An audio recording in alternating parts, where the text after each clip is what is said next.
Welcome to A9 TV. ముందుగా headlines చూద్దాం. కలకలం రేపుతున్న తిరుమల లడ్డూ వ్యవహారం. తన హయాంలో తప్పిదాలు జరగలేదని నిరూపించుకునేందుకు సిద్ధమైన భూమన. పుష్కరిణిలో స్నానం చేసి ఆలయం ముందు ప్రమాణం చేయనున్న భూమన.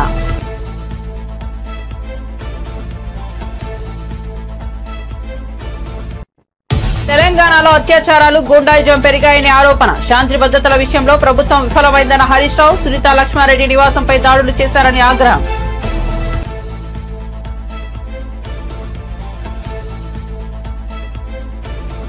చంద్రబాబుది విశిష్ట పాలన అని కొనియాడిన సోను సూద్. ఆయన విధానాలను ప్రజలు విశ్వసిస్తున్నారన్న బాలీవుడ్ నటుడు. ఏపీని తీర్చిదిద్దడంలో తన వంతు పాత్ర పోషించారని హామీ. త్వరలోనే చంద్రబాబును కలుస్తానన్న సోను సూద్. శ్రీవారి లడ్డూ ప్రసాదం నెయ్యిలో కల్తీ భక్తుల మనోభావాలు దెబ్బతీసిందన్న టీటీడీ ఈవో. కల్తీ నెయ్యి అరికట్టడానికి చర్యలు ప్రారంభించామని వెల్లడి. 75 లక్షల వ్యయంతో NABL తరహా ల్యాబ్ ఏర్పాటు.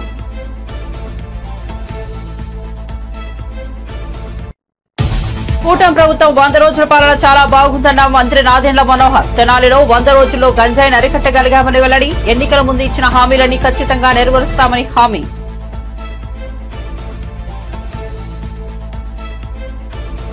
తెలంగాణకు వాతావరణ శాఖ హెచ్చరిక. భారీ వర్షాలు. సెప్టెంబర్ 25 నుంచి హైదరాబాద్ తో సహా పలు జిల్లాల్లో వర్షాలు కురిసే అవకాశం.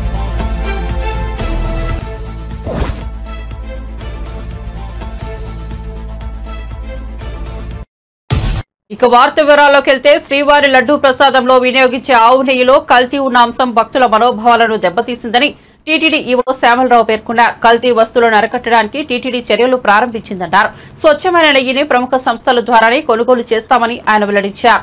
నందిని, అల్ఫా సంస్థల ద్వారానే నెయ్యిని కొనుగోలు చేస్తామన్నారు. వారు సరఫరా చేసే నెయ్యి నాణ్యతను పరిశీలించిన తరువాతే వాటి ద్వారా కొనుగోలు చేస్తున్నామని పేర్కొన్నారు. NABL ల్యాబ్ ద్వారా టెస్టింగ్ విధానాన్ని కొనసాగిస్తామన్నారు. 18 మందితో సెన్సరీ ప్యానెల్ను ఏర్పాటు చేశామని, వారి ద్వారా నిరంతరాయంగా టెస్టింగ్ విధానాన్ని నిర్వహిస్తామన్నారు. 75 లక్షల రూపాయల వ్యయంతో NABL తరహాలో ల్యాబ్ ఏర్పాటు చేస్తామన్నారు. FSSLA వారి ఆధ్వర్యంలో కూడా ల్యాబ్ ఏర్పాటు చేస్తున్నామని టీటీడీ ఈవో శ్యామలరావు స్పష్టం చేశారు. కల్తీ వస్తువుల వల్ల వచ్చిన దోషాలు ఆగస్టులో నిర్వహించిన పవిత్రోత్సవాల కారణంగా తొలగిపోయాయన్నారు. భక్తుల మనోభావ దృష్టిలో ఉంచుకుని శాంతి హోమాన్ని నిర్వహిస్తామన్నారు. తర్వాత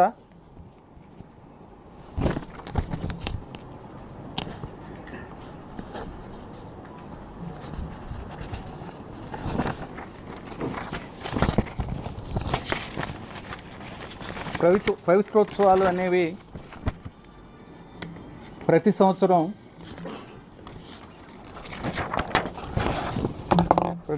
మనము నిర్వహిస్తాము.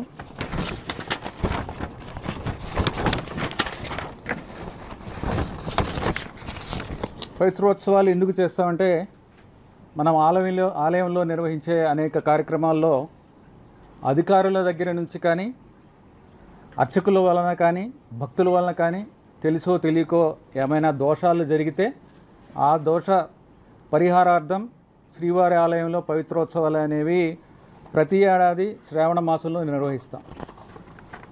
దాని ప్రకారమే ఆగస్టు 15 నుంచి 17వ తారీఖు వరకు పవిత్రోత్సవాలని 3 రోజుల పాటు నిర్వహించడం జరిగింది.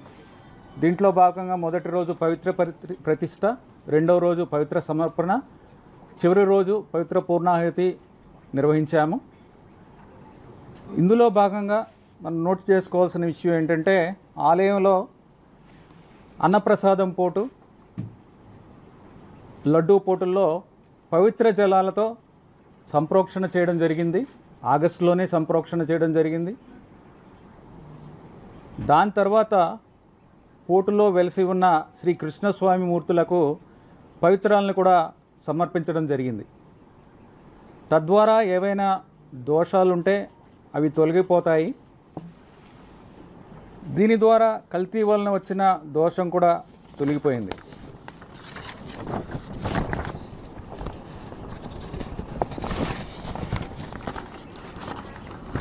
కానీ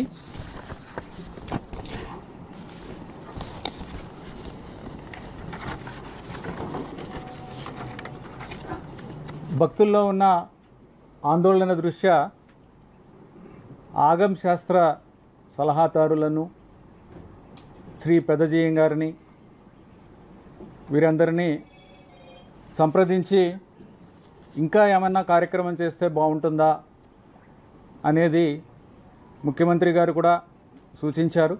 వారితో ఆగమ సలహాదారులతో శ్రీ పెద్దజీఎం గారులతో సంప్రదించిన తర్వాత ఒకరోజు శాంతి హోమం నిర్వహిస్తే బాగుంటుందనేది వారు తెలియజేయడం జరిగింది.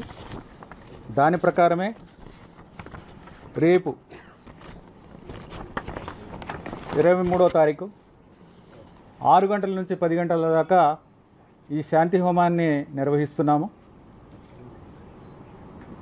శ్రీవారి ఆలయంలో బంగారు బావి వద్ద తిరుమల లడ్డు కల్తీ వ్యవహారంపై టీటీడీ బ్రాహ్మణ సాధికార సమితి కన్వీనర్ బుచ్చి రాంప్రసాద్ మీడియా సమావేశం ఏర్పాటు చేసి మాజీ సీఎం జగన్ పై తీవ్రస్థాయిలో దుయ్యబట్టారు. జగన్ ప్రభుత్వంలోని వ్యవస్థలన్నింటినీ నాశనం చేశారని, కలియుగ దైవం వెంకటేశ్వర స్వామిని కూడా వదలలేదని మండిపడ్డారు. 2023 ఆగస్టు 3నే తాము తిరుపతి లడ్డూల నాణ్యత గురించి మాట్లాడారని వెల్లడించారు. తిరుపతి లడ్డూలో నాణ్యత లేదని, సరైన నెయ్యి వాడటం లేదని, సరైన పదార్థాలు లడ్డూలో ఉండటం లేదని ఇదే వేదికపై సమావేశం ఏర్పాటు చేసి చెప్పామని బుచ్చి రాంప్రసాద్ వివరించారు. ఇవాళ గత ప్రభుత్వంలో అన్ని వ్యవస్థలని కూడా సర్వనాశనం చేసినటువంటి ఆనాటి ముఖ్యమంత్రి జగన్మోహన్ రెడ్డి గారు చివరికి కలియుగ దైవం శ్రీ వెంకటేశ్వర స్వామి కూడా వదిలిపెట్టకుండా చేసినటువంటి సందర్భం మీ ముందుకు తీసుకొస్తున్నాం. ఆ రోజున ఆగస్ట్ 3వ తారీఖు 2023లో మేము లడ్డూ యొక్క నాణ్యత గురించి మేము మాట్లాడటం జరిగింది. అయ్యా, మీరు ఈ లడ్డులో నాణ్యత లేదు, సరైన నెయ్యి వాడటం లేదు, సరైన పదార్థాలు వాడటం లేదు, ఈ లడ్డు చాలా దారుణంగా ఉంది, దీనికి వాసన కూడా లేదు, నీకు ఎటువంటి టేస్ట్ లేదని చెప్పి ఆ రోజున మేము ఇదే వేదిక మీద ఒక సమావేశం ఏర్పాటు చేసి ఆ రోజున మేము చెప్పాం. అయ్యా మీరు చూడండి అని చెప్పి భక్తుల మనోభావాలు దెబ్బతినకుండా భక్తులందరికీ కూడా క్షమాపణ చెప్తూ నేను చూపెట్టినటువంటి సందర్భం ఒకటి ఉంది. ఇవాళ ఆ వీడియోని మీ ముందు ఒక్కసారి ప్లే చేస్తాను. ఒక్కసారి ఆ వీడియోని మీరే చూడండి. ఇది ఇవాళ నేను చెప్పినది కాదు, నేను చెప్పినది ఆగస్టు 3వ తారీఖు గత సంవత్సరం 2023లో చెప్పినటువంటి సందర్భం. ఒక్కసారి మీ ముందుకు అది నేను తీసుకొస్తున్నాను. ఎంఐఎం అధినేత అసదుద్దీన్ ఓవైసీ కేంద్ర సహాయ మంత్రి బండి సంజయ్ మధ్య మాటల యుద్ధం జరుగుతోంది. మదరసాలపై వ్యాఖ్యానించిన బండి సంజయ్కి ఇస్లామోఫోబియా పట్టుకుందని ఓవైసీ విమర్శించగా, ఓవైసీనే హిందూ ఫోబియాతో బాధపడుతున్నాడని బండి సంజయ్ కౌంటర్ ఇచ్చారు.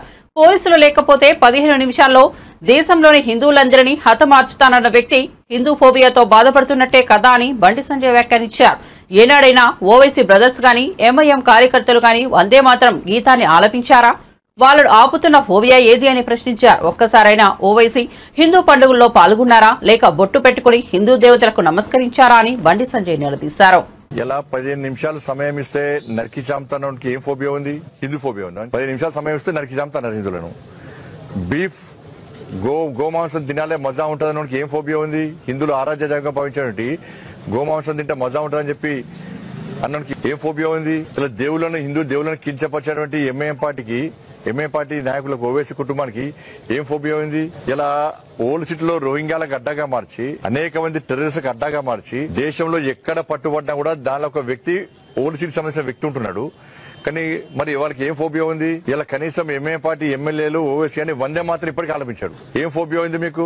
దాని మీద సమాధానం చెప్పాలి. ఎవరికి ఏం ఫోబియా ఉందో ప్రజలు తెలుసు. మీకు హిందూ ఫోబియా ఉందా? వీళ్ళకి మీకు మేము ఎప్పుడు 15 నిమిషాలు సమయిస్తే నడిచి చంపుతానులే. మేము ఇలా ఓల్డ్ సిటీని న్యూ సిటీ చేస్తాం. ఓల్డ్ సిటీలో ఉన్న ముస్లిం వర్గం కూడా ఎంఐఎం పార్టీ వ్యతిరేకిస్తున్నది. ముస్లిం పెద్దలే అంటున్నారు. ఈ ఓవైసీ కుటుంబం వల్ల మొత్తం ఓల్డ్ సిటీ న్యూ సిటీగా మాట్లాడకపోతున్నది. బండి సంజయ్ కరెక్ట్ మాట్లాడండి. ఓల్డ్ సిటీ న్యూ సిటీ ఇవ్వాలి, మెట్రో రావాలి, ఫ్యాక్టరీస్ రావాలి, కంపెనీస్ రావాలి, ఉద్యోగాలు రావాలి. ఇప్పుడు కూడా పాస్పోర్ట్లు వచ్చే పరిస్థితి లేదు. ఇప్పుడు కూడా పిల్లలకు ఉద్యోగాలు వచ్చే పరిస్థితి లేదని చెప్పండి. ఇంతెందుకు నేను మాట్లాడినా, నేను కూడా మాట్లాడిండు, మదర్సాల గురించి మాట్లాడాడు, ఇస్లాం గురించి మాట్లాడిండు, నేను ఉల్టా మాట్లాడాడు. నీ కాలేజీలో హిజ్బుత్ తహరీర్ అనే ఒక సంస్థ ఉన్నది, ఉగ్రవాద సంస్థ. దీన్ని విదేశాలు కూడా బ్యాన్ చేసినాయి. దాని లీడర్ నిన్న కాలేజీలో దొరికిండు. నిన్న ఎక్కడ స్పీచ్ ఇచ్చిండో అదే కాలేజీలో ఫ్యాకల్టీ ఆయన పోలీసులు ఎఫ్ఐఆర్ పట్టుకపోయినా లేదా? మధ్యప్రదేశ్ పోలీసులు కూడా వచ్చారు. నీ కాలేజీలో ఫ్యాకల్టీ ఒక సంస్థ నిర్వహిస్తూ సంస్థ హెడ్ గా ఉండి మీ కళాశాలకు సంబంధించిన విద్యార్థులను మాయ చేసి మోసం చేసి మభ్యపెట్టి ఆ సంస్థ వైపు అట్రాక్ట్ అయ్యే విధంగా చేస్తుంటే మరి ఏ ఫోబియా ఉంది నీకు? ఇవాళ బిజ్నోర్ ఉన్నది యూపీలా ఒకటే మదర్సాల 9 మందిని ఉత్తరప్రదేశ్ ప్రభుత్వం అరెస్ట్ చేసింది. వాళ్ళ దగ్గర హత్యాలు రికవర్ చేసింది, మహారాజు రికవర్ చేసింది. మాట్లాడేది తప్ప నేను మాట్లాడేది మళ్ళీ సెక్యులర్ అంటారు మళ్ళీ వీళ్ళు. మరి మా వాళ్ళందరూ పీర్ల పండుగ చేసుకుంటారు. మీరు ఎప్పుడైనా వినాయకుని పండుగ చేసుకున్నారా? దసరా పండుగ చేసుకున్నారా? దుర్గా ఉత్సవాలు చేసుకున్నారా? లేకుంటే హనుమాన్ ఉత్సవాలు చేసుకున్నారా? మొన్న ఎన్నికలు ఉన్నాయని చెప్పి ఒక దేవాలయానికి పోయినావు, ఎన్నికలు ఉన్నాయని చెప్పి ఓడిపోతాను భయంతో. ఇంతకు ఎప్పుడైనా తిరిగినా అంతమంది ఎప్పుడైనా? మీరు మా వాళ్ళు పీర్ల పండుగ చేసుకుంటారు, సెక్యులర్ అంటారు మా వాళ్ళు. మరి మీరు సెక్యులర్ అంటారు, మరి ఎప్పుడైనా పండుగ చేసుకున్నావు? ఎప్పుడైనా బొట్టు పెట్టుకున్నావు? ఏం ఫోబియా ఉంది మీకు? ఓల్డ్ సిటీ అని మాదన్నది ఎవరు? వాళ్ళ పర్మిషన్ తీసుకొని రావాలన్నది ఎవరు? మరి ఇప్పుడు ఎవరు పర్మిషన్ తీసుకొని ఉగ్రవాద సంస్థలు వస్తున్నానికి షెల్టర్ తీసుకుంటున్నాయి? వీళ్ళ పర్మిషన్ తీసుకునే కదా. మరి శవయాత్రలు నిర్వహించారు, వాళ్ళు ఉగ్రవాద శవయాత్రలు నిర్వహించారు. వాళ్ళకి ఫ్యాకల్టీ అరెస్ట్ చేసింది వాస్తవము, యూపీలో మదర్సాన్ని సీజ్ చేసింది వాస్తవము, కేసు పెట్టింది వాస్తవము. 10 నిమిషాలు సమస్య నడిచాంతా మీరు ఉన్నారు కదా, వాస్తవం కదా. అప్పుడు ప్రభుత్వం ఏం చేసింది? ఆ ప్రభుత్వం కేసు బుక్ చేసింది, కేసు బుక్ చేసి పడేశారు. మన బీఆర్ఎస్ ప్రభుత్వం చేసింది కనీసం ఆధారాలు కూడా సమర్పించలేకపోయింది. కానీ మీరు అన్నట్టు తప్పకుండా దీని మీద విచారణ జరుపుతూనే ఉంటాం. దొరికిన ఏ రాష్ట్రం వచ్చినా ఎక్కడ ఆనవాళ్ళున్నా కూడా ఇక్కడ వచ్చి పట్టుకోవద్దు లేదో వీళ్ళం చూసుకున్నట్టు ఉండవు. మేము మధ్యప్రదేశ్ పోలీసులు కూడా పట్టుకపోయారు. తప్పుడు ఫ్యూచర్ లో కూడా అటువంటి ఆనవాళ్ళు పట్టుకపోడే. కూటమి ప్రభుత్వం 100 రోజుల పాలన చాలా బాగుందని మంత్రి నాదెండ్ల మనోహర్ పేర్కొన్నారు. గుంటూరు జిల్లా తెనాలిలో మాట్లాడుతూ ప్రజలు ఏం కోరుకున్నారో అలాంటి పాలన అందించగలిగామన్నారు. అనుభవజ్ఞుడైన ముఖ్యమంత్రి చంద్రబాబు విజన్ కు తోడు ఉప ముఖ్యమంత్రి పవన్ కళ్యాణ్ నూతన ఆలోచనతో ప్రజల ఆకాంక్షలకు అనుగుణంగా ప్రభుత్వం నడుస్తోందన్నారు. తెనాలిలో 100 రోజుల్లో గంజాయిని అరికట్టగలిగామన్నారు. ఇప్పటికే 80% గంజాయిని నిర్మూలించామన్నారు. ఎన్నికల ముందు ఇచ్చిన హామీలని ఖచ్చితంగా నెరవేరుస్తామని హామీ ఇచ్చారు. ప్రజల సమస్యలు పరిష్కారం కోసం త్వరలోనే వాట్సాప్ నెంబర్ను ఏర్పాటు చేయబోతున్నామని మంత్రి నాదెండ్ల స్పష్టం చేశారు. నమ్మకంతో గెలిపించారో అందులో భాగంగా అభివృద్ధి కార్యక్రమాలు కూడా అదే విధంగా తెనాలి నియోజకవర్గానికి తీసుకొచ్చే విధంగా ప్రయత్నాలు ముమ్మరం చేశాం. ప్రజలకి మరింత మెరుగైన మంచి పరిపాలన అందించాలనే తపన తప్ప వేరేదేం లేదు. స్వార్థం కోసం, స్వలాభం కోసం రాజకీయాల్లోకి రాలేదు. 100% ఈ ప్రాంత అభివృద్ధి కోసం ప్రతి ఒక్కరికి ప్రభుత్వంలో ఉన్న సందర్భంగా మేలు చేయాలి, మెరుగైన పరిపాలన అందించాలి. మొట్టమొదటి రోజు నుంచి ఇచ్చిన మాట మేరకు ముందుగా పోలీస్ అధికారులతోటి గంజాయి పైన సమీక్షించి లా అండ్ ఆర్డర్ విషయంలో ఎక్కడ కూడా రాజీ పడకూడదు, రాజకీయ ఒత్తిళ్లకు పోలీసులు వ్యవస్థని తగ్గించే విధంగా మాత్రం పనిచేయకూడదు, వ్యవస్థని బలోపేతం చేయాలనే ఆలోచనతో చాలా లోతుగా వాళ్ళతో విశ్లేషించుకుని ఒక నిర్ణయానికి వచ్చి కొన్ని కార్యక్రమాలు చేసుకుంటూ వచ్చాం. రిజిస్టర్ అయిన కేసులు కొన్ని ఛేదించగలిగారు. సంచలనంగా మారిన 2-3 కేసులు తెనాలి నుంచి చాలా బాగా పనిచేశారు మన పోలీస్ అధికారులు డిఎస్పీ గారి నాయకత్వంలో. అదేవిధంగా గంజాయి విషయంలో దాదాపు 50 మందిని అరెస్ట్ చేశారు. 60 కిలోలు పైన గంజాయి పట్టుకోవడం జరిగింది. 100 రోజుల్లో ఖచ్చితంగా తెనాలిని మనం ప్రక్షాళన చేయాలి గంజాయి విషయంలో అనే పట్టుదలతో చేసిన కార్యక్రమాల్లో ఒక 80% వరకు మాత్రం ఖచ్చితంగా మనం ఆ కార్యక్రమాన్ని విజయవంతం చేయగలిగాం. ఇంకా కొంతమంది ఉన్నారు, కొన్ని ప్రాంతాల్లో తిరుగుతూనే ఉన్నారు వాళ్ళు. ఈరోజు ఉదయం కూడా నేను సమీక్షించినప్పుడు చాలా క్లియర్గా చెప్పాను. ఎట్టి పరిస్థితిలో కూడా ఎవరైతే హ్యాబిచువల్గా అఫెండర్స్ అంటారు, అంటే ప్రతిసారి వీళ్ళే ఈ కార్యక్రమాలు చేస్తూ ఉంటారు క్రైమ్లో, వాళ్ళని మాత్రం వదిలే ప్రసక్తే లేదు. వాళ్ళ ప్రాపర్టీస్ సీజ్ చేయాల్సిన అవసరం ఉంటే చేద్దాం. అంతేగాని తెనాల్లో మాత్రం ఆ ప్రక్షాళన ఖచ్చితంగా 10-15 రోజుల్లోనే మనం ఆ 100% చేరే విధంగా మేము అన్ని విధాలుగా చర్యలు తీసుకుంటాం. పోలీస్ వ్యవస్థ కఠినంగా వ్యవహరిస్తుంది, అందులో ఎటువంటి రాజీ ఉండదని మనస్ఫూర్తిగా మరొకసారి నేను మన ప్రజలకు చెప్తున్నాను.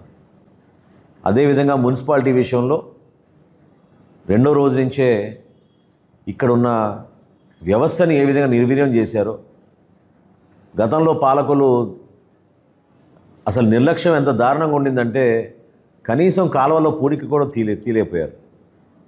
దానివల్ల ప్రతిసారి మనకి చిన్న వర్షం పడినా కూడా తెనాల్లో ఎటువంటి పరిస్థితులు ఉండేదో మీరు చూశారు. దూరదృష్టితోటి కాలువల ఆధునీకరణ, ఎక్కడైతే డ్రైనేజీలో ఫ్లో అడ్డుకుంటున్నారో ఆ ప్రాంతాల్లో అటువంటి పరిస్థితి లేకుండా కొంతమంది తెలుసో తెలియకో నిర్మాణాలు చేసుకున్నా కూడా వాళ్ళకి నచ్చజెప్పి ఇది మన తెనాలి ప్రజలకు ఉపయోగపడే విధంగా మనం మార్చుకోవాలనే భావన కలిగించే విధంగా ఒక మంచి వాతావరణంలోనే తెనాలిలో ఆ కార్యక్రమం మొదలుపెట్టాం. ఎంత పెద్ద వర్షం పడినా 24 సెంటీమీటర్ల వర్షం పడినా ఇబ్బంది లేకుండా ఎప్పుడు శాశ్వతం కాదు. పోలీసుల అత్యుత్సాహం వల్ల ఆంధ్రప్రదేశ్ రాష్ట్రంలో ఏం జరిగిందో మనం చూశామని పోలీసు అధికారులు చట్టాలకు లోబడి పనిచేయాలని మాజీ మంత్రి బీఆర్ఎస్ ఎమ్మెల్యే హరీష్ రావు అన్నారు. తెలంగాణ భవన్లో ఏర్పాటు చేసిన మీడియా సమావేశంలో మాట్లాడుతూ రాష్ట్రంలో గూండాయిజం, అత్యాచారాలు పెరిగాయని ఆవేదన వ్యక్తం చేశారు. రేవంత్ రెడ్డి అధికారంలోకి వచ్చిన 10 నెలల కాలంలోనే 2000కు పైగా అత్యాచారాలు జరిగాయని విమర్శించారు. శాంతి భద్రతల్లో ప్రభుత్వం పూర్తిగా విఫలమైందన్నారు. హైదరాబాద్ దేవరకద్రలో ఒక్కరోజే 2 అత్యాచారాలు జరిగాయన్నారు. కానీ పోలీసులు పట్టించుకోవడం లేదని ఆరోపించారు. ఇలాంటి కేసుల్లో నిందితులకు కఠిన శిక్ష పడేలా చర్యలు తీసుకోవాలని డిమాండ్ చేశారు.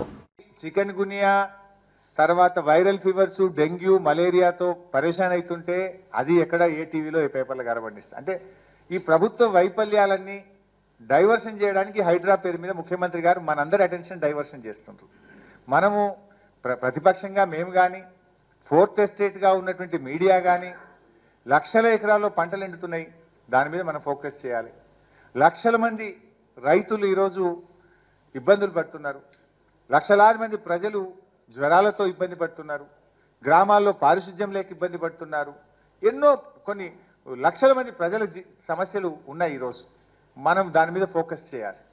ఇలా గుండాయిజం పెరిగిపోయింది రాష్ట్రంలో. నిన్న కూడా 2 ఇవి జరిగినాయి బైసాబ్, మానభంగాలు జరిగినాయి. ఈ రాష్ట్రంలో అత్యాచారాలు నిత్య కృత్యం అయిపోయినాయి. రేవంత్ రెడ్డి ప్రభుత్వం వచ్చి 9 నెలల నుండి 10వ నెల నడుస్తున్న సందర్భంగా 2000 అత్యాచారాలు జరిగినాయి ఈ రాష్ట్రంలో. నిన్న కూడా 2 అయినాయి.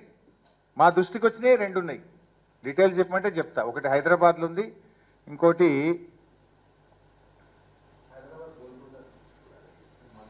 దేవరకద్ర. నిన్ననేమో ఒకటి హైదరాబాద్లో ప్రైవేట్ బస్సులో మహిళపై అత్యాచారం, కేపీహెచ్బి కాలనీ, ప్రయాణికురాలిపై బస్ షెల్టర్లో అఘాయిత్యం. పాలమూరు జిల్లాలో బాలికపై అత్యాచారం, దేవరకద్ర. ఇది మా దృష్టికి వచ్చినాయి. ఇంకెన్ని ఉన్నాయి? అసలు లా అండ్ ఆర్డర్ లేదు. ఇలా మా సునీతమ్మ ఇంటి మీద పోయి దాడి చేయడం ఏందండి? ఇంట్లో పడుకున్న వాళ్ళ మీద పటాకులు పేల్చి, తలుపులు తీయించి ఇంట్లో ఉన్న వాళ్ళ మీద దాడి చేస్తారు. కనీసం పోలీసు పట్టించుకోదు. వీడియోలు ఉన్నాయి, విజువల్స్ ఉన్నాయి.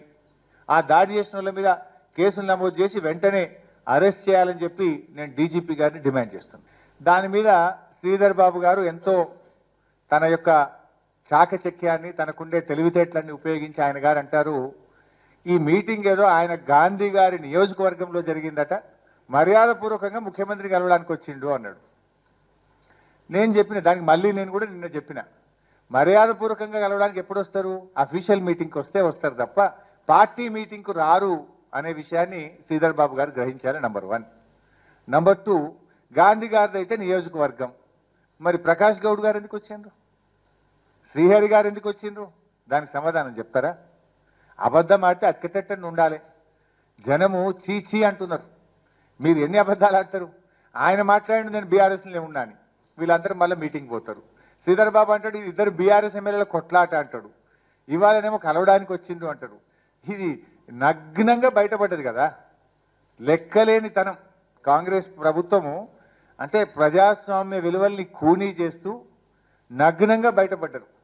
ఇంకా దాన్ని బుకాయించే ప్రయత్నం, ఇంకా దాన్ని ఏదో దాటవేసే ప్రయత్నం. వైఎస్ఆర్సీపీ ఆఫీసుపై దాడి యత్నం హేయమని ఆ పార్టీ నేతలు ధ్వజమెత్తారు. మల్లాది విష్ణు, లేళ్ల అప్పిరెడ్డి, మొండితో అరుణ్ కుమార్, దేవినేని అవినాష్, పోతిన మహేష్ తో కలిసి మాజీ మంత్రి అంబటి రాంబాబు మీడియాతో మాట్లాడారు. శ్రీ వెంకటేశ్వర స్వామి సాక్షిగా చంద్రబాబు నీచ రాజకీయాలకు పాల్పడుతున్నారని అంబటి మండిపడ్డారు. టీటీడీ లడ్డూ తయారీలో వినియోగించే నెయ్యిలో జంతు కరువు కలిసిందన్న దానిపై ఎలాంటి ఆధారాలు లేకుండా చంద్రబాబు, పురంధేశ్వరి, లోకేష్, పవన్ కళ్యాణ్ తో పాటు ఎల్లో మీడియా దారుణ ఆరోపణలు చేస్తోందని ఆయన ఆక్షేపించారు. విశాఖ స్టీల్ ప్లాంట్ ప్రైవేటీకరణ నుంచి దృష్టి మళ్లించడం కోసమే టీడీపీ, బీజేపీ డైవర్షన్స్ పాలిటిక్స్ చేస్తున్నాయని అంబటి అన్నారు. శ్రీ శ్రీ శ్రీ వెంకటేశ్వర స్వామి సన్నిధిలో తయారయ్యేటటువంటి లడ్డూ ప్రసాదం మీద రాజకీయం నడుపుతా ఉన్నారు. ముఖ్యంగా నారా చంద్రబాబు నాయుడు గారు ఈ ప్రసాదం మీద రాజకీయం నడిపి తద్వారా రాజకీయ ప్రయోజనం పొందాలని జగన్మోహన్ రెడ్డి గారి మీద బురద జల్లాలనేటువంటి ఒక ప్రయత్నం, కుట్రపూరితమైనటువంటి ప్రయత్నం జరుగుతూ ఉన్నది. దీన్ని అనేక సందర్భాల్లో చంద్రబాబు నాయుడు గారు ప్రకటించిన దగ్గర నుంచి అనేక ప్రశ్నలు మేము సంధిస్తున్నాం, దానికి మాత్రం సమాధానం లేదు. చంద్రబాబు నాయుడు గారు ఏమంటారంటే, జగన్మోహన్ రెడ్డి గారి హయాంలో ఆయన ముఖ్యమంత్రిగా ఉన్నప్పుడు శ్రీవారి లడ్డూకు ఉపయోగించినటువంటి నెయ్యలో జంతువుల కొవ్వు కలిసింది అని చెప్తాడు. ఆధారయ్యా చెప్పు, ఎక్కడ కలిసిందని చెప్పారు, ఎవరు కలిసిందని చెప్పారు అంటే జూలై 23వ తారీఖున ఒక రిపోర్ట్ తీసుకొచ్చి దానిలో అనుమానాలు ఉన్నాయనేటువంటి మాట మాట్లాడుతున్నారు. జూలై 23 ఇప్పుడు జగన్మోహన్ రెడ్డి గారు ముఖ్యమంత్రిగా ఉన్నారా? ముఖ్యమంత్రిగా ఉంది మీరే కదా. దానిలో ఏ రిపోర్ట్ వచ్చింది? ఎక్కడా కూడా నేను మనవి చేస్తున్నా, జూలై 23వ తారీఖున వచ్చినటువంటి రిపోర్టుని అప్పుడు అంటే ఈయన నియమించినటువంటి ఈవో గారు శ్యామలరావు గారు చదివి వినిపించారు. ఇలాగే పత్రికా సమావేశంలో దీనిలో ఇంప్యూరిటీస్ ఉన్నాయని మాకు రిపోర్ట్ వచ్చింది నేషనల్ డైరీ డెవలప్మెంట్ బోర్డు నుంచి. దీనిలో వెజిటబుల్ ఆయిల్స్ కలిశాయని వచ్చింది, ప్రాథమికంగా చెప్పింది ఆయన. దీనిలో వనస్పతి కలిసేటటువంటి అవకాశం ఉందని వారు చెప్పారు అన్నారు. అవకాశం అనేది చెప్పారు తప్ప దానిలో కూడా కలిసిందని నిర్ధారణ చేయాల. ఆ రిపోర్టును పట్టుకొని ఇంత యాగీ చేసే కార్యక్రమం చంద్రబాబు నాయుడు గారు చేస్తున్నారు. పోనీ ఆ రిపోర్టు అవ్వగానే వెంటనే చెప్పారా? అది చంద్రబాబు నాయుడు గారు లేదు. మొన్న 18వ తారీఖున కూటమి సమావేశం జరుగుతున్నప్పుడు ఆ కూటమి సమావేశంలో దీన్ని రిలీజ్ చేశారు. ఏది వరల్డ్ రిలీజ్ చేశారు. నేను మనవి చేస్తున్నా, ఇది ఒక కుట్రపూరితంగా జగన్మోహన్ రెడ్డి గారి మీద నిందలు వేయాలనేటువంటి ఉద్దేశంతో తిరుమల తిరుపతి దేవస్థానం, పవిత్రమైనటువంటి తిరుపతి దేవస్థానం, ఎంతో మంది భక్తులు కలిగినటువంటి తిరుమల తిరుపతి దేవస్థానం వెంకటేశ్వర స్వామి సన్నిధిని వారి మనోభావాలకు వ్యతిరేకంగా రాజకీయంగా ఉపయోగించుకోవాలనేటువంటి నీచమైన ప్రయత్నం చంద్రబాబు నాయుడు గారు చేస్తున్నారు. కాదని చెప్పమని నేను అడుగుతా ఉన్నా. మేము చెప్పాము, నిన్న కూడా చెప్పాం, అవసరమైతే రండి మీరు చర్చకు సిద్ధమని చెప్పాం. దానికి సమాధానం లేదు. మీరు చంద్రబాబు నాయుడు గారు, మీరు మీ లోకేష్ కుటుంబ సమేతంగా వచ్చి వెంకటేశ్వర స్వామి దగ్గర మీరు ప్రమాణం చేస్తారా? దీనిలో కల్తీ కలిసిందని నిరూపణ అయిందని చేస్తారంటే దానికి సమాధానం లేదు. గుడ్డ కాల్చారు, మొఖాన్ని వేశారు, తుడిచిపెట్టుకోమంటున్నారు. ఇవాళ బీజేపీ కూటమిలో భాగమైనటువంటి బీజేపీ వారికి సంబంధించినటువంటి ఒక వింగు తిరుమల లడ్డూ తయారీపై సీఎం చంద్రబాబు చేసిన వ్యాఖ్యల్ని టీటీడీ మాజీ చైర్మన్ భూమన కరుణాకర్ రెడ్డి ఖండించారు. అప్పట్లో నెయ్యికి బదులుగా జంతువుల నూనెతో ప్రసాదం తయారు చేయించారని చంద్రబాబు చేసిన వ్యాఖ్యలు యావత్ దేశమంతా చర్చనీయాంశమైన విషయం తెలిసిందే. చంద్రబాబు చేసిన ఈ వ్యాఖ్యల్ని భూమన తప్పుపట్టారు. సీఎం హోదాలో ఉన్న ఒక వ్యక్తి ఇలాంటి వ్యాఖ్యలు చేయడం సరికాదన్నారు. అధికారం చేతిలో పెట్టుకుని సరైన ఎంక్వైరీ వేయకుండా ఇలాంటి నిందలు మోపడం ద్వారా వైసీపీని ఇరకాటంలో పెట్టేందుకు చంద్రబాబు యత్నిస్తున్నారని, శకుని కూడా బాబు చేష్టలు చూసి ఆశ్చర్యం వ్యక్తం చేస్తారంటూ భూమన ఫైర్ అయ్యారు. జగన్ పార్టీని లేకుండా చేయడం కోసం హిందువులు పవిత్రంగా భావించే లడ్డూపై రాజకీయాలు చేస్తున్నారని ఆరోపించారు. నందిని కంపెనీ నెయ్యి ఎందుకు వాడడం లేదని ప్రశ్నిస్తున్న చంద్రబాబు, లోకేష్ నాడు టీడీపీ హయాంలో ఎందుకు వాడలేదో చెప్పాలని భూమన కరుణాకర్ రెడ్డి డిమాండ్ చేశారు. కేవలం 6 నెలలు మాత్రమే నందిని నెయ్యి వాడిన మాట వాస్తవం కాదా అని ప్రశ్నించారు. మీ నీచమైన రాజకీయ ఎత్తుగడల కోసమని అన్నటువంటి మాటలే అయితే ఆ స్వామే మీకు సరైనటువంటి శిక్ష విధిస్తాడు అని తెలియజేస్తున్నాం. చంద్రబాబు గారు ప్రత్యర్థుల మీద మీ రాజకీయ జీవితంలో ఎన్ని అనరానిటువంటి మాటలు అని మీరు ఈ స్థాయికి ఎదిగారో మీ అందరికీ కూడా తెలుసును. మీ మామనే, సొంత మామనే వెన్నుపోటు పొడిచి ఈ రోజున పూలదండలు వేస్తున్నటువంటి ఘన చరిత్ర మీది. మీరు మీ కుటుంబ దేవుడని చెప్పుకునేటువంటి వెంకటేశ్వర స్వామిని కూడా రాజకీయ ప్రయోజనాల కోసమని వాడుకొని 140 కోట్ల మంది ఆరాధ్య దైవమైనటువంటి వెంకటేశ్వర స్వామిని తరతరాలుగా, వందల వేల సంవత్సరాలుగా ఈ స్వామి మా స్వామి అని అనంతమైనటువంటి కష్ట నష్టాలు కోర్చి వెంకటేశ్వర స్వామి దర్శనాన్ని కోసమని తల్లడిల్లేటువంటి భక్తుల మనోభావాలను సర్వనాశనం చేయటానికి కూడా మీ రాజకీయ ప్రయోజనాల కోసమని ఏ మాత్రము కూడా వెనుకాడకుండా, సిగ్గు లజ్జ అన్నదే ఏమాత్రము కూడా లేకుండా మీ రాజకీయ మంత్రాంగాన్ని చూసి శకుని ఒకవేళ బతికి ఉంటే మిమ్మల్ని చూసి బావురుమనేటువంటి పరిస్థితి. శకుని లాంటి వాడు కూడా భయపడి బెంబేలెత్తి పారిపోయేటువంటి పరిస్థితి చంద్రబాబు నాయుడు గారు. ఇంత అన్యాయమైనటువంటి ఆరోపణలా? దీనికి మళ్ళీ మీరు మొన్న గుడిని శుద్ధి చేయండి అని ఆదేశించాడంట. అక్కడ ఉన్నటువంటి పరిస్థితులన్నింటినీ కూడా సరిదిద్దడానికి శుద్ధి చేయాలనని మీ కింద పనిచేసేటువంటి ఈఓకు మీరు ఆదేశాలు ఇస్తారు. ఈ ఈఓ జూలై నెలలో ఆ ఏఆర్ కంపెనీ అనేటువంటి సరఫరా చేసేటువంటి నెయ్యిని టెస్ట్ చేస్తే అందులో ఎడిబుల్ ఆయిల్స్ దొరికినాయి, వనస్పతి ఉన్నట్టుగా ఉంది అని పత్రికా సమావేశంలో ప్రకటించినటువంటి శ్యామలరావు గారు, మీరు బెదిరించిన తరువాత మొన్న పత్రికా సమావేశం ఏర్పాటు చేసి అందులో పంది కొవ్వు చేప నూనె కలిసినట్టుగా ఉందనని మీకు అనుగుణమైనటువంటి తీర్పులు ఇచ్చేటువంటి శ్యామలరావు గారు నిన్న మొత్తం ఆలయ ఆగమ సలహా పండితులని, ప్రధాన అర్చకులని, వీళ్ళనందరినీ కూడా పిలిచి శుద్ధి ఎలా చేయాలి, యాగం చేయాలనా, శుద్ధి చేయాలనా, ఏం చేస్తే బాగుంటుంది అని మీ పాలనలో సుదీర్ఘ పాలన అనుభవం ఉన్న ఆంధ్రప్రదేశ్ ముఖ్యమంత్రి నారా చంద్రబాబు నాయుడు ఈసారి తనదైన శైలిలో దూసుకెళ్తున్నారు. ఓవైపు సంక్షేమం, మరోవైపు అభివృద్ధి నినాదంతో పాలనలో తనదైన ముద్ర వేస్తున్నారు. చంద్రబాబు నేతృత్వంలోని కూటమి ప్రభుత్వం ఇటీవల 100 రోజులు పూర్తి చేసుకుంది. ఈ నేపథ్యంలో చంద్రబాబు 100 రోజుల పాలనపై బాలీవుడ్ ప్రముఖ నటుడు సోను సూద్ ప్రశంసల వర్షం కురిపించారు. తన విశిష్ట పాలనతో తొలి 100 రోజుల్లోనే ప్రజలు సుఖ సంతోషాలతో సురక్షితంగా ఉండేలా చర్యలు తీసుకున్నారని కొనియాడారు. పాలనతో ఎంతో అనుభవం ఉన్న సిబిఎన్ సార్ తన విజయంతో రాష్ట్ర భవిష్యత్తు కోసం తీసుకుంటున్న చర్యలు వేస్ట్ ప్రశంసించారు. ఆయన విధానాలను ప్రజలు విశ్వసిస్తున్నారని, చంద్రబాబును చూసి గర్వపడుతున్నారని తెలిపారు. త్వరలోనే ఆయనను కలవాలని కోరుకుంటున్నట్లు చెబుతూ ఓ వీడియోను విడుదల చేశారు. ఆంధ్రప్రదేశ్ ను మరింతగా తీర్చిదిద్దడంలో తన వంతు పాత్ర పోషిస్తానని చెప్పారు. In the first 100 days, Chandrababu Naidu sir showcased his signature governance in Andhra Pradesh, making people feel safe and reassured. There's a growing talk among people that the vintage CBN sir is back, bringing with him his clear vision and leadership for the state's future. Well done, sir. So proud of you. I'm really looking forward seeing you soon and bringing my little efforts to make Andhra a very, very special place. Thank you so much. తెలంగాణలో రానున్న 3 రోజుల్లో భారీ వర్షాలు కురిసే అవకాశం ఉందని భారత వాతావరణ శాఖ హెచ్చరించింది. హైదరాబాద్ కు ఎల్లో అలర్ట్ జారీ చేసింది.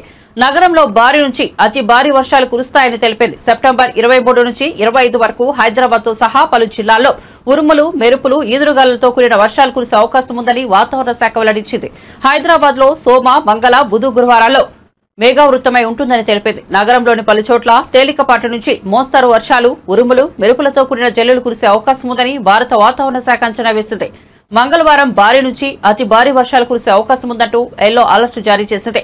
వాతావరణ పరిస్థితుల దృష్ట్యా నగరవాసులు జాగ్రత్తగా ఉండాలని సూచించింది. లోతట్టు ప్రాంతాల ప్రజలు అప్రమత్తంగా ఉండాలని హెచ్చరించింది. బులెటిన్ ముగించే ముందు హెడ్లైన్స్ మరోసారి చూద్దాం.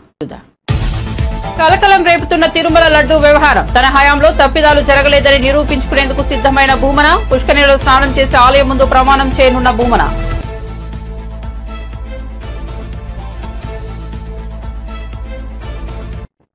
తెలంగాణలో అత్యాచారాలు, గూండాయిజం పెరిగాయనే ఆరోపణ. శాంతి భద్రతల విషయంలో ప్రభుత్వం విఫలమైందన్న హరీష్ రావు. సునీత లక్ష్మారెడ్డి నివాసంపై దాడులు చేశారని ఆగ్రహం.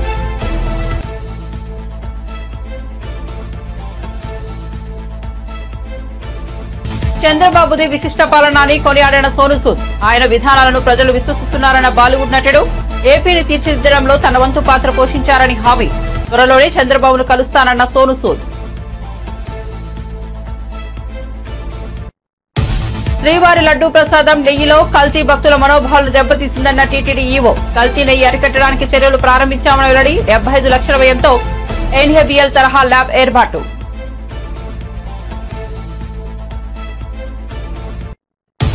కూటమి ప్రభుత్వం 100 రోజుల పాలన చాలా బాగుందన్న మంత్రి నాదెండ్ల మనోహర్. తెనాలిలో 100 రోజుల్లో గంజాయిని అరికట్టగలిగామని వెల్లడి. ఎన్నికల ముందు ఇచ్చిన హామీలన్నీ ఖచ్చితంగా నెరవేరుస్తామని హామీ.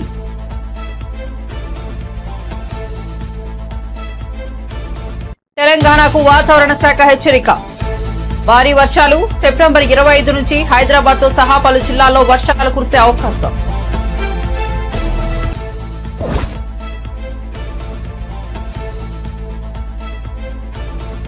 మరిన్ని అప్డేట్స్ కోసం చూస్తూనే ఉండండి A9 TV.